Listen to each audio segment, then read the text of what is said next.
মোর সর্বোচ্চ কতটুক পর্যন্ত দিতে পারবা ও বিষয়ে আমি আজকে আলোচনা করব। আসসালামু আলাইকুম ওয়া রাহমাতুল্লাহি ওয়া বারাকাতুহু। আলহামদুলিল্লাহ ওয়াসসালাতু ওয়াসসালামু আলা রাসূলিল্লাহ ওয়া বাদ।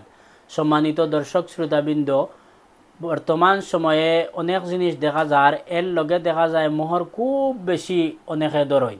মোর সর্বোচ্চ কতটুক পর্যন্ত দিতে পারবা ও বিষয়ে আমি আজকে আলোচনা করব। কোনো কোনো জায়গাত দেখা যায় বিবাহ হয় 10 লাখ, 12 লাখ, 5 লাখ, 7 লাখ ওটাও মোর দেখা যায়। হ্যাঁ, যদি দিতে পারেন তো ঠিক আছে, কিন্তু এটা তো আর দেন না, খৈনিতা তো লেখা থাকবো দেন না। না, একজন মহিলার মোহর দেওয়া একজন পুরুষের লাগি ফরজ, তাই নি মোহর ইগু আদায় করতে হইব।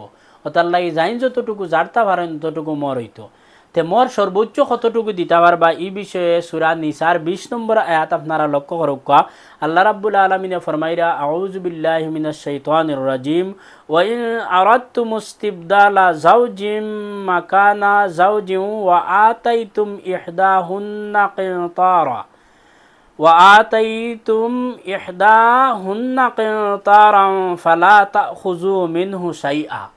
আল্লাহ রাব্বুল আলামিনে ই আয়াতের মধ্যে ফরমাইতরা, তোমরা যদি ইরাদা করো যে তোমরা স্ত্রী পরিবর্তন করতায়, তাহলে প্রথম স্ত্রীরে যে তোমরা মোহর দিছ এটা যদি সম্পদ দেহের সামান দিলাও, খুব বেশি সামান দিলাও, এরপরেও তোমরা এর থেকে সামান্য পরিমাণেও তোমরা আবার ঘুরাইয়া লইও না।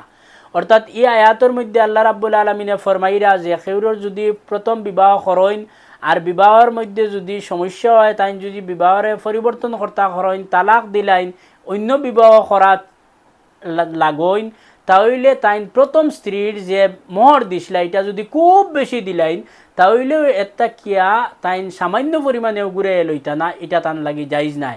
যে মোহর দিছইন এগু দিলাইছইন। এই আয়াতটাকে স্পষ্ট বোঝা গেল যে যতটুক কেউ যদি চায় তাহলে তার মোহর দিতে পারবো, মহিলার কোনো অসুবিধা নাই।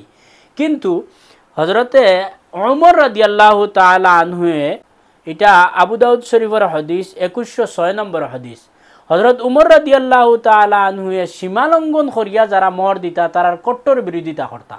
কইতা, মোহর তোমরা সীমালঙ্ঘন করিয়া দিও না, কারণ মোহর যদি সীমালঙ্ঘন করিয়া খুব বেশি সম্মানের ব্যাপার হইতো, তাহলে তো রাসূল পাক সাল্লাল্লাহু আলাইহি সাল্লামে তান যে বিবাহরে নিকাহর সময় খুব বেশি মোহর দিলাও নে, অথবা তান মেয়কলরে বিবাহের সময় খুব বেশি মেয়র লইলাও নে। বিবাহ দিতে সময় বিবাহটা আসান করা হয়েছে, সব মানুষে যাতে বিবাহ করতে পারে, তার নিজস্ব যে সম্পদর, তার নিজস্ব যে তৌফিক আছে, তার নিজস্ব যে ক্ষমতা আছে, এর ভিত্তিতে হে মোর দিত। খুব বেশি মোর দিত ইকার নাই।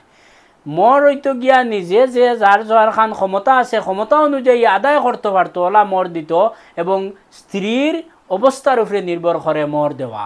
ওটার লাগি মোর যারা দিবা, আমরা দেখা যায় যারা মহিলা সকলের পক্ষতাই যারা বইন মাতো খুব বেশি চাইন মোর লইতা, আর যারা ছেলের পক্ষতাই বইন তারা চাইন খুব কম মোর দিতা না। এটা ছেলের যে পরিমাণে সম্পদ আছে এর উপরে নির্ভর করিয়া হে তার আদায় করার মতো ক্ষমতা থাকতো, অতটুকু মোর থাকতো। আশা করি বুঝতে পারছেন। আল্লাহ রাব্বুল আলামিন এই সমস্ত জিনিস সকলটাই বাঁচিয়া সঠিকভাবে আমরা চলার তৌফিক দান করুক। সবাইরে ধন্যবাদ জানাইয়া বিদায় নিয়ার। আসসালামু আলাইকুম ওয়া রাহমাতুল্লাহি ওয়া বারাকাতুহু।